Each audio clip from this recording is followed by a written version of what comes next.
I proceed on with the next stanzas of a prayer for my daughter. Stanza 6. May she become a flourishing hidden tree, that all her thoughts may like the linnet be, and have no business but dispensing round the magnanimities of sound, nor but in merriment begin a chase, nor but in merriment a quarrel. Oh, may she live like some green laurel, rooted in one dear perpetual place. In stanza 6 of A Prayer for My Daughter, Yeats continues to talk about his hopes and expectations for his daughter. As she grew up, he wants her to be happy and content. He hopes that his daughter grows up to embody wisdom, joy, and reticence. Yeats wants her to live in a protected place, away from gloom, danger, and destruction. He certainly does not want her to be exposed to the turmoil and frenzy he had conjured up at the beginning of the poem. He uses the idea and image of a deep rooted and stable sprawling tree to express the safety and security needed for his daughter. He wants her to become a flourishing hidden tree, and her thoughts like a linnet, referring to its innocence and cheerfulness. Like a linnet, he wants her to be satisfied in herself and infect others with her happiness. Further, he wants her to live like a laurel, rooted in a particular place.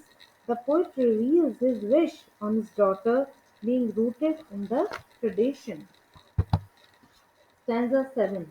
My mind, because the minds that I have loved, the sort of beauty that I have approved, prosper but little, has dried up of late, yet knows that to be choked with hate may well be of all evil chances chief.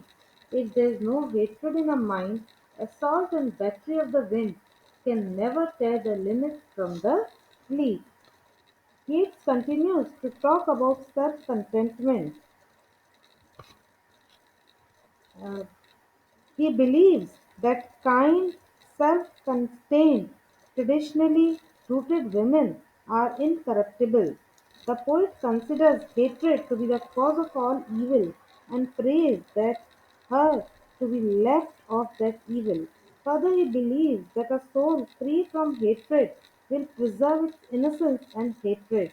Just as the storm outside can't tear leaves from sturdy trees, turmoil and war can't break a strong woman.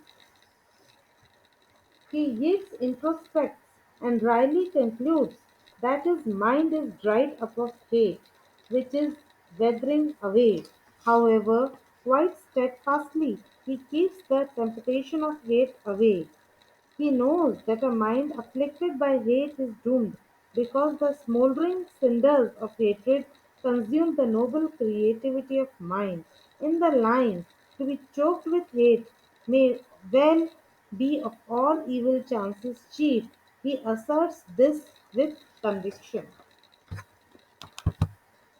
Stanza 8. An intellectual hatred is the worst, so let us think opinions are accursed. Have I not seen the loveliest woman born out of the mouth of plenty's horn? Because of her opinionated mind, barter that horn and every good, by quiet natures understood, for an old bellows full of angry wind. In this stanza, Yeats unravels his feelings relating to the woman who spurned his love 4 times, Maud Gonne. The wound and the rancor Maud inflicted on his mind comes to the fore in this stanza. Maud, a very ravishing woman, as per Yeats, not only rejected his courtship but went on to marry Macbride. Yeats could not reconcile to this all his life. Maud, according to Yeats, was a highly gifted woman who was showered with gifts from Plenty's horn. Sadly, her opinionated mind made her to squander all those precious things on Major Macbride. Maud's fiercely held convictions and fiery idealism made her too opinionated. This imparted a negative aura to her personality. Hence, Yeats felt his daughter must not be opinionated.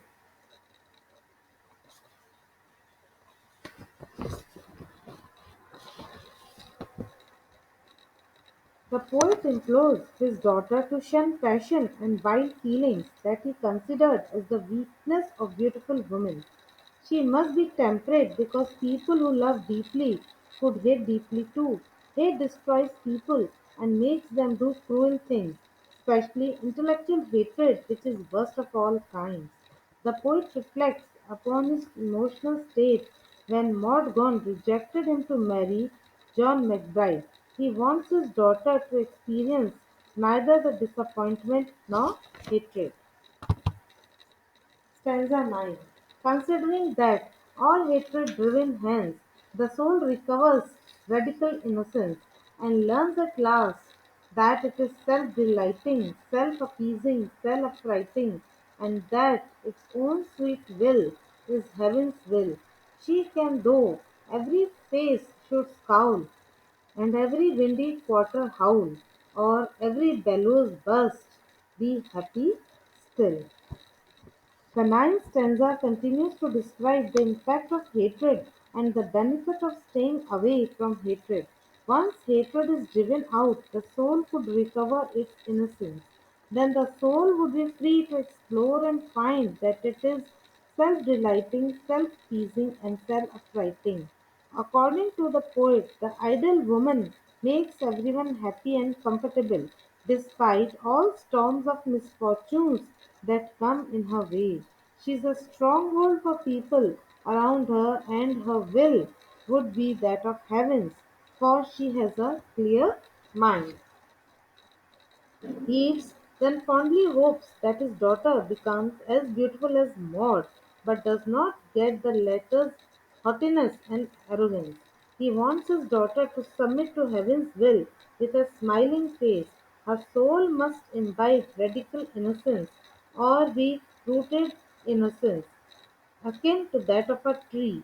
Such values would bring abundant happiness for her and all those who eschew hatred. Stanza 10.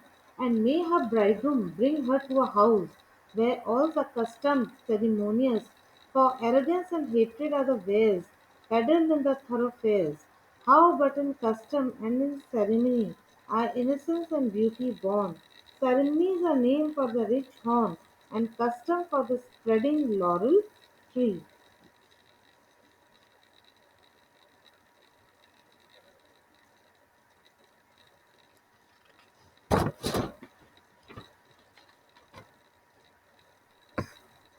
The poet ends with an imaginary climax.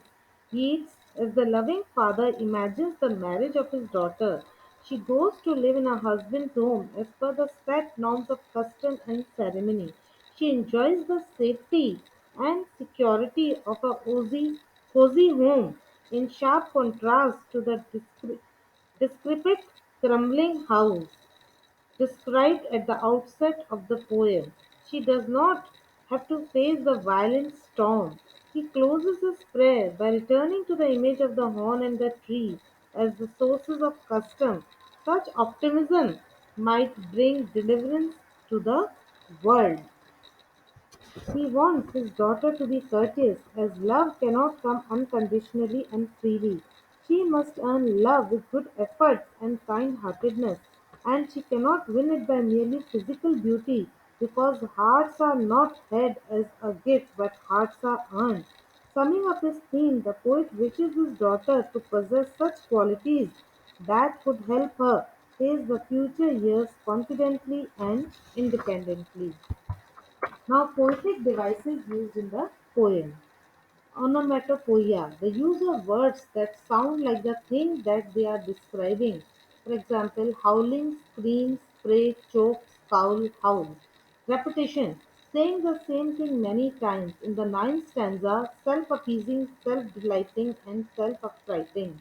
Alliteration, the use of several words together that begin with the same sound or letter in order to make a special effect. Howling and Harpit, Fiddlehood and Coverlet, Great Gloom, Sea, Windscreen, being made beautiful like the linnet, live like linnet from the leaf, hatred driven hence, recovers radical, bellows burst, bridegroom bring, find a friend. Assonance. Similarity in the vowel sounds of words that are close together in a poem. Walked and prayed, young are, such overmuch, trouble fool, with meat, yet that played, beauty very poor rove, loved thought, beloved hidden, tree, dried late, linnet leaf, should scowl, quarter bowl, hatred wears, spreading laurel tree.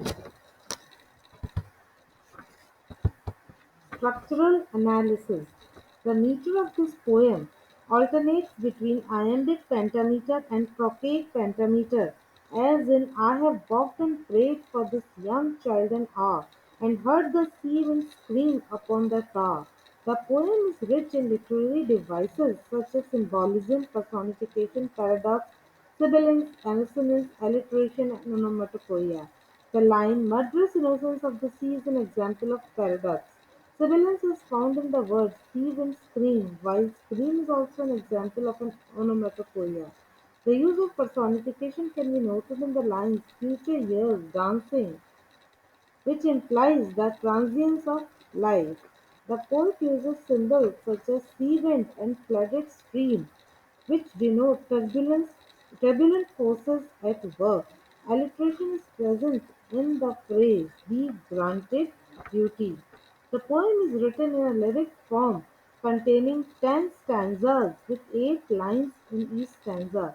The poem follows a regular rhyme scheme, which is AABBC, DDC. Thank you.